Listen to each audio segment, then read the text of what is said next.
Corner Radio Bisnis Pas FM.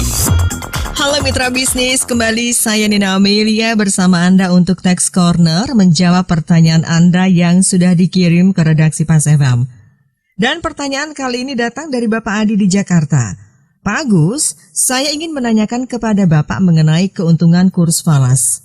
Waktu ikut tax amnesty tahun 2022, untuk bayar pajak penghasilannya, kami menjual aset falas yang termasuk dalam tax amnesty.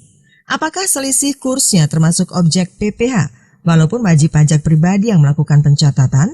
Ini berarti 2 kali dikenakan pajak, yaitu PPh-PA dan PPh atas keuntungan selisih kurs.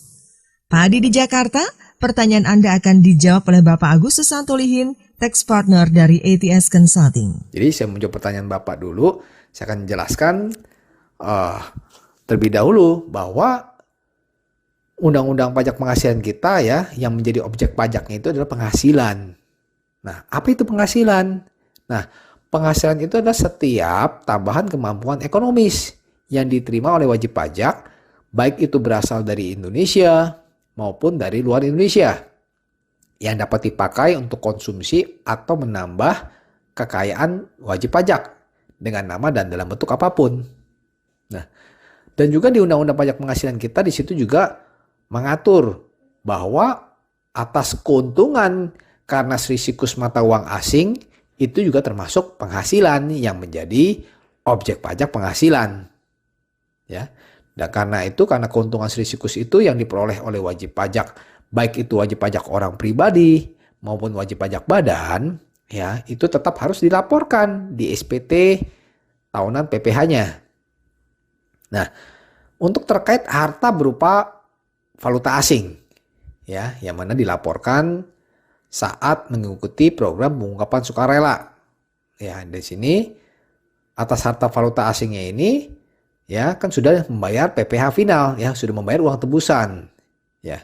Jadi pada prinsipnya PPS ini program pengungkapan sukarela ini adalah memberikan kesempatan kepada wajib pajak untuk melaporkan, ya, mengungkapkan kewajiban perpajakan yang belum dipenuhi selama ini, ya, dengan membayar pajak penghasilan yang berdasarkan pengungkapan harta seperti itu. Nah, kalau kita lihat memang secara garis besar ya, untuk pengungkapan harta bersih PPS ya, itu ada 2 skema ya. Jadi ada skema pertama itu untuk wajib pajak bagi alumni ya, saya bilang alumni Tax Amnesty jilid pertama ya, Tax Amnesty tahun 2016 yang lalu, yang mana diperuntukkan bagi wajib pajak orang pribadi maupun wajib pajak badan. Yang mana untuk skema pertama ini untuk pengungkapan harta bersih, yang mana harta itu diperoleh sejak 1 Januari tahun 85 ya, sampai dengan 31 Desember 2015 seperti itu. Nah, sedangkan untuk skema kedua ya, di situ ditujukan bagi wajib pajak orang pribadi ya, orang pribadi saja. Yang mana untuk harta yang mana belum dilaporkan ya oleh wajib pajak, yang mana diperoleh sejak 1 Januari 2016 sampai dengan 31 Desember 2020. Yang mana harta ini masih dimiliki pertanggal 31 Desember 2020 dan belum dilaporkan di SPT tahun 2020 seperti itu.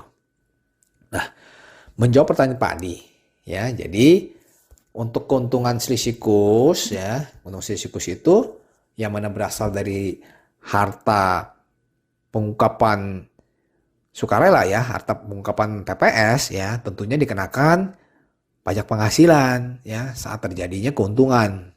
Ya, jadi misalkan begini, misalkan di tahun 2022 ya, misalkan terdapat penjualan misalkan mata uang asing misalnya 10.000 US dollar ya. Misalkan asumsinya di tahun 2022 itu kursnya 15.000 misalkan.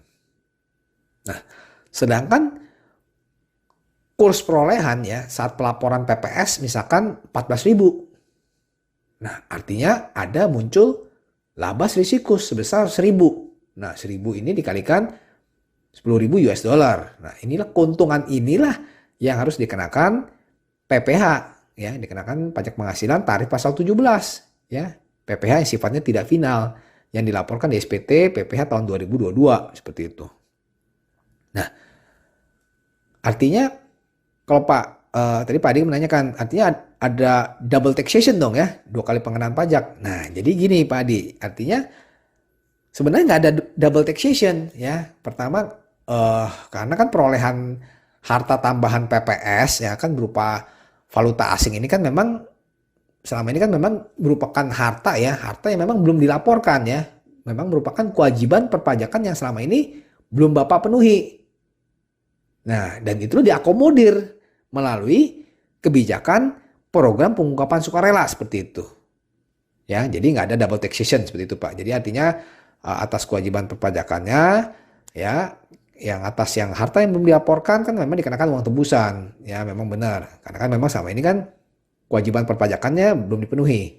Nah, tapi memang apabila di sini muncul laba misalkan ya, ada laba sihikus atau misalkan ada laba atas penjualan aktiva misalkan ya, itu tetap dikenakan tarif pajak penghasilan seperti itu, yang mana sifatnya tidak final. Oke, demikian penjelasan dari saya. Saya Agus Susanto Lihin, semoga bermanfaat untuk Pak Adi dan mendengar Pas FM. Demikian Agus Susanto Lihin, Tax Partner ATS Consulting dalam Tax Corner Radio Bisnis Pas FM. Jika Anda memiliki pertanyaan seputar pajak, email ke redaksi@pasfm.com.